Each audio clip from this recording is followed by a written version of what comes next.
J'avais du mal à me reconnaître dans les propositions de la paroisse ou dans les groupes de jeunes qui m'étaient destinés. Et même si j'avais très envie de servir l'Église, j'avais l'impression que je trouverais jamais ma place. Il y a 5 ans, j'ai eu l'occasion de me rendre à Lourdes et de participer pour la première fois au pèlerinage national avec la route chantante de Lourdes. Pour moi, c'était l'occasion de vivre au moins une fois dans l'année ce service dont j'avais tant le désir mais que j'arrivais pas à faire.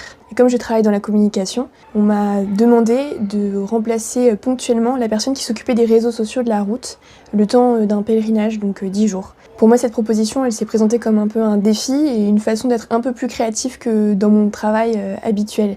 Et donc en bonne communicante que je suis, j'ai eu envie de faire vivre les réseaux sociaux de la route chantante tout au long de l'année. Pour cela, j'ai dû me replonger dans les souvenirs de ce que j'avais vécu l'été, donc que ce soit les chants, mais surtout la joie et l'espérance, que j'avais vraiment très envie d'arriver à retransmettre dans les publications que je faisais. Et donc suite à cette expérience, on m'a confié la communication d'autres chœurs, et à chaque fois, j'ai toujours le désir d'arriver à retransmettre ce que moi-même je vis au contact des gens que je fréquente. Ce qui devait durer 10 jours a finalement duré beaucoup plus longtemps puisqu'aujourd'hui je suis toujours en charge de la communication de la route.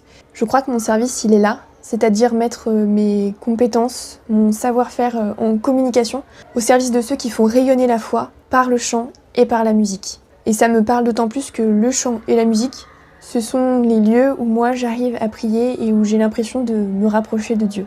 Et en accompagnant tous ces projets, j'ai l'impression que chaque jour je découvre un peu plus qui est Dieu. Je le découvre à travers la voix de ceux qui chantent, à travers les textes qui sont chantés, mais aussi à travers les relations que j'entretiens avec les gens. Et donc j'essaye à mon tour bien humblement de faire connaître Dieu à travers ce que je partage sur les réseaux sociaux.